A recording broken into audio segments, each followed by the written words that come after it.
defined presence. Your strategic vision, I must say, has consistently guided India's military and global outlook. Your foresight has been instrumental in bringing this conference to fruition and reinforcing India's position as a leading and a responsible troop-contributing nation. Under his leadership, ladies and gentlemen, our armed forces have strengthened operational readiness, embraced modernization, and ensured India's contribution to UN peacekeeping continue to exemplify professionalism, discipline, and operational excellence. Today on the stage, along with the Honorable Minister, we do have the esteemed presence of Mr. Jean-Pierre Lacroix, the UN Under-Secretary General for Peace Operations, General Anil Chauhan, the Chief of Defence Staff, India, General Upendra Dwivedi, Chief of Army Staff, India, and Air Chief Marshal Amarpreet Singh, Chief of Air Staff, India. Well, ladies and gentlemen, as they say, that good things happen when we work as individuals, but great things happen when we actually come together. On behalf of the Indian Army, I, Shikha Singh, your Master of Ceremonies, I have a heart of gratitude towards all the esteemed guests in attendance for actually coming together. Thank you so much. Together, as we nurture a collective resolve for the pursuit of peace and security, inclusion and impact being the watchwords, Bharat, as we feel, it is our duty as we unflinchingly commit to contribute towards global peace, stability, and international cooperation, uniting our strength so that generations to come inherit a world of justice, of progress, and lasting freedom. At this historic multilateral forum, meant to forge bilateral, multilateral ties, thereby fostering military-to-military relations, India's commitment to UN peacekeeping is mirrored both in the scale and quality of our contributions, ably driven and steered by the country's senior-most leadership. Hence, for the keynote address, ladies and gentlemen, we are indeed privileged to have the one under whose guidance our peacekeepers are indeed equipped to meet the challenges of the world's dynamic conflict zones. May I now take the distinct and the humble pleasure to invite on the dais our dynamic and charismatic leader, Honorable Defence Minister of India, Shri Rajnath Singh Ji. Honorable Minister, request you to please address the august gathering. Honorable Minister.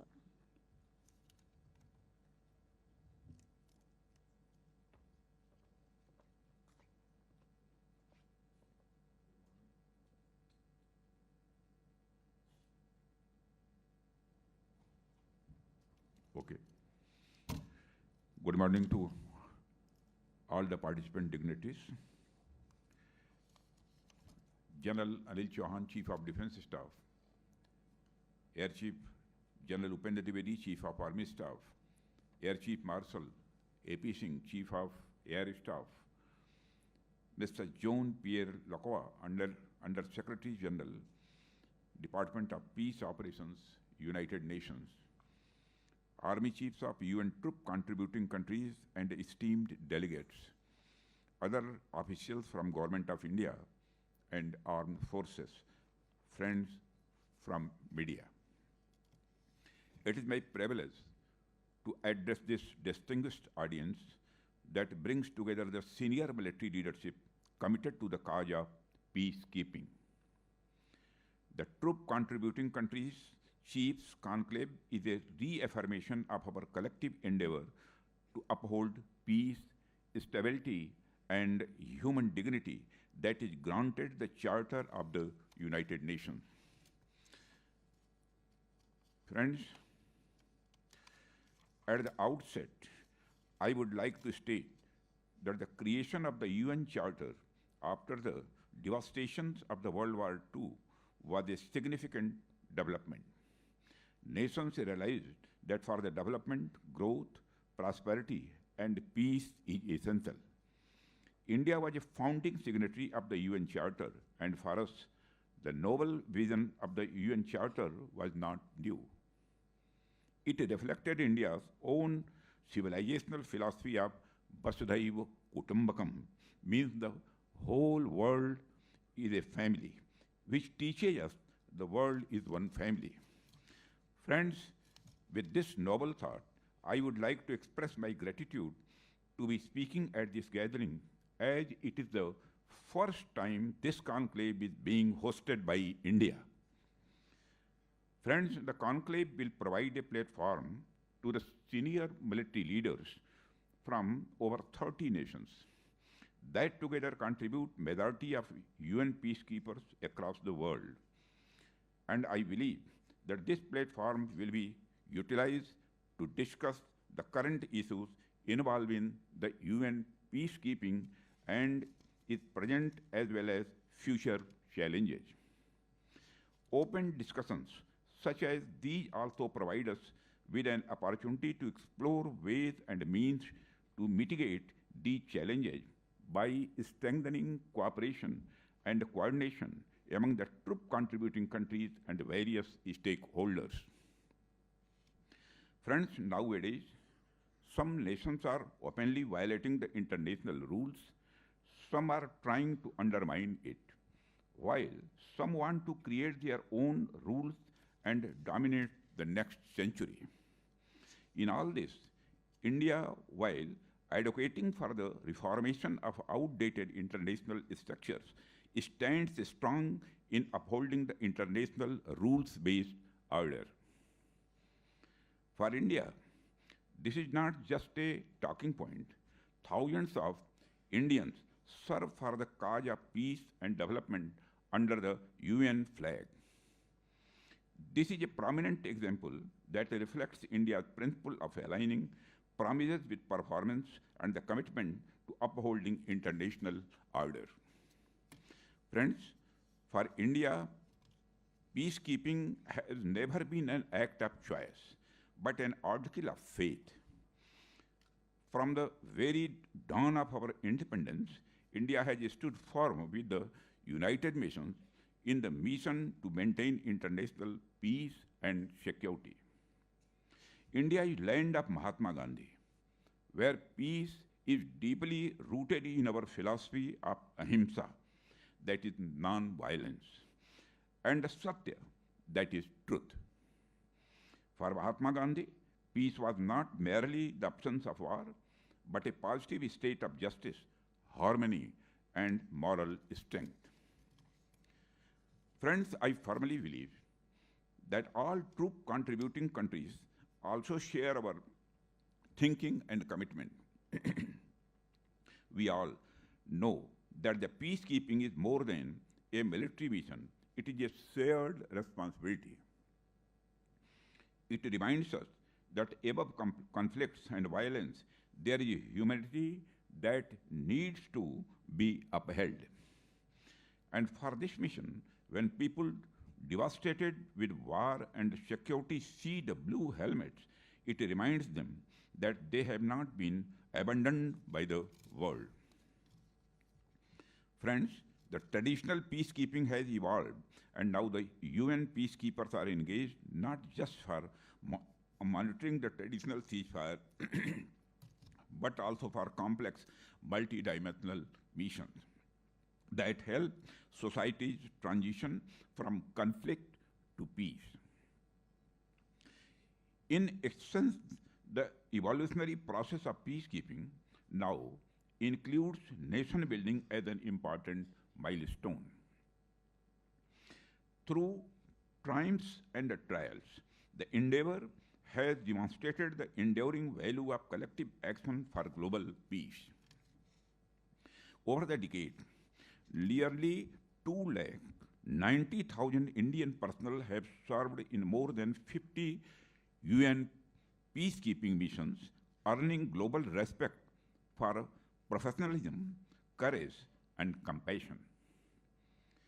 From the Congo and Korea to South Sudan and Lebanon, our soldiers, police, and medical professionals have stood shoulder to shoulder with the international community to protect the vulnerable and rebuild societies.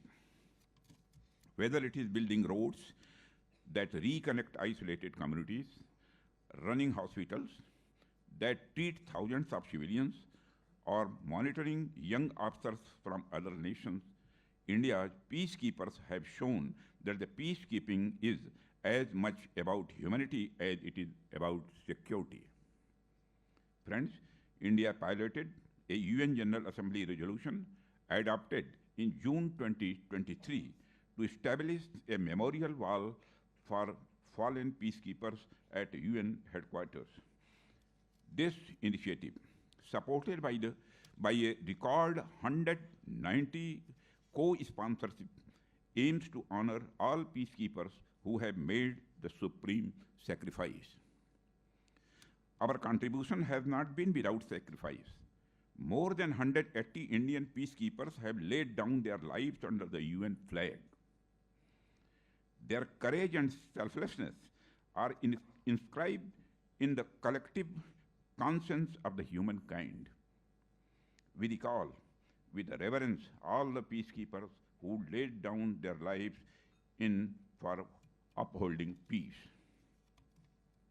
Their courage reminds us that the peacekeepers are often called upon to face dangers as grave as those in any battlefield, but with the added burden of operating under complex mandates and strict rules of engagement. Friends, today, peacekeeping faces challenges more complex than ever before. Peacekeepers are deployed in the volatile environments where asymmetric warfare, terrorism, and the fragile political settlements coexist. They often operate amid humanitarian crises, pandemics, or natural disasters, while also confronting this misinformation campaigns that can erode trust and endanger lives. Meeting these challenges demands more than bravery. It requires adaptability, innovation on part of the troop contribution countries, and a comprehensive mission-level approach taking on board relevant political actors, finance contributing countries, and other key players influencing the conflict environment to achieve the mandate. Friends, peacekeeping operations around the world are facing serious challenges. These operations often fall short due to delayed deployment, inadequate resources, and an insufficient mandate to address the root causes of conflicts. Without addressing the economic and social injustices fueling many of these conflicts, peace efforts risk becoming short-term interventions rather than lasting solutions. India's experience has seen firsthand that old models are texts. Our approach emphasizes respect for local cultures, values, and traditions, which can be a powerful catalyst for sustainable peace. Friends, we cannot fight today's challenges with outdated multilateral structures. Without comprehensive reforms, the UN faces a crisis of confidence. For today's interconnected world, we need a reformed multilateralism that reflects today's reality, gives voice to all stakeholders, addresses contemporary challenges, and focuses on human welfare. Friends, peacekeeping is a collaborative effort that relies on unity of purpose.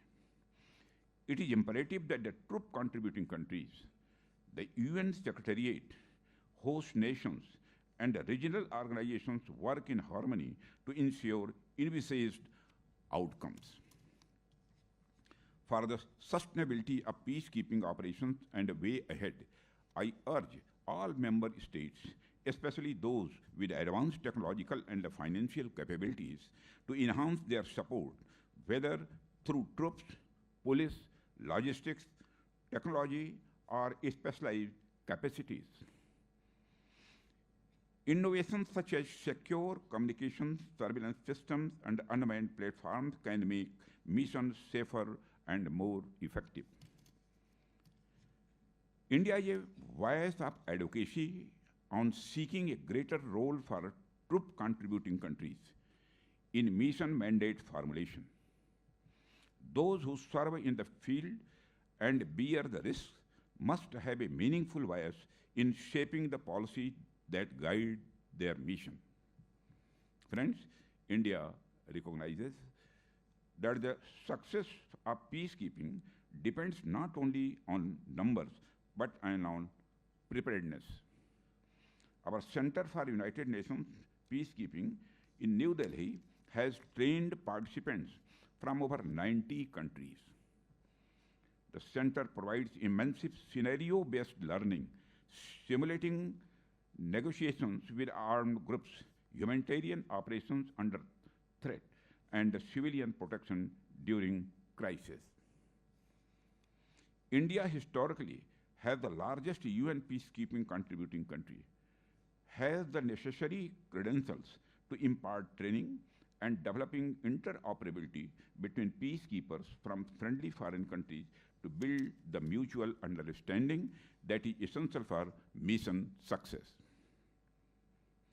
Under Atmanirbhar Bharat, India has developed cost-effective indigenous technologies that strengthen peacekeeping missions in form of land mobility platforms, secure communications, surveillance systems, UAVs, and medical support solutions.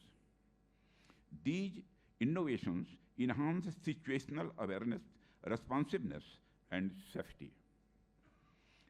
During the conclave, you will have the opportunity to witness firsthand many of these platforms and systems that are currently deployed by India in various UN missions. Friends, one of the most inspiring transformations in peacekeeping has been the growing participation of women. Their presence enhances the mission's effectiveness, builds trust with local populations, and brings empathy into operations that often unfold in deeply human settings. India has been a pioneer in this domain. Our all-women foreign police unit deployed to Liberia in 2007 became a global symbol of empowerment. Their professionalism and compassion inspired a generation of Liberian women to join their national police. Today, Indian women officers serve in missions across South Sudan, Golan Heights, and Lebanon, leading patrols, engaging with communities, and mentoring local women and youth. They represent the best of what modern peacekeeping can achieve: inclusion, respect, and trust. In 2024, an Indian Army women peacekeeper was awarded the United Nations Military Gender Advocate of the Year Award for her exemplary service with the UN peacekeeping mission in the Democratic Republic of Congo. Friends, equally vital are our medical peacekeepers, doctors, nurses, and field medics who work tirelessly in challenging conditions. In UN field hospitals across Africa, Indian medical teams have treated thousands of civilians and the peacekeepers alike.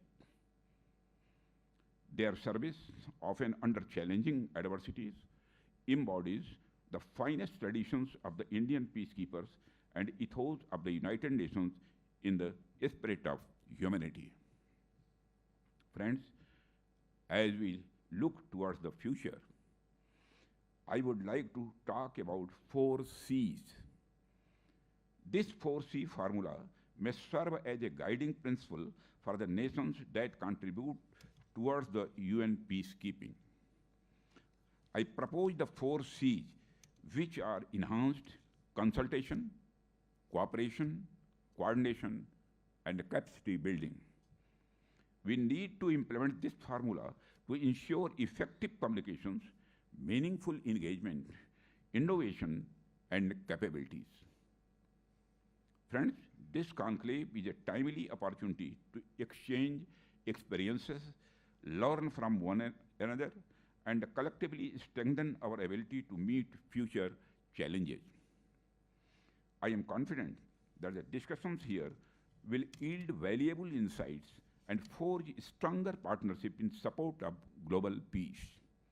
Friends, India remains steadfast in this commitment, and we are ready to contribute troops, share expertise, and support reforms that make peacekeeping more effective and accountable.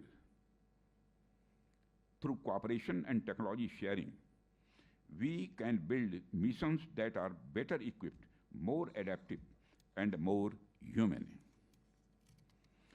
In an interconnected world, peace and prosperity are mutually reinforcing. India's aspiration to become a Vishwaguru, a teacher to the world, is not an assertion of dominance, but a call for collaborative and inclusive progress. We believe that by sharing our heritage of nonviolence and inner peace, we can enrich UN peacekeeping and peace-building operations, fostering a world order where harmony prevails.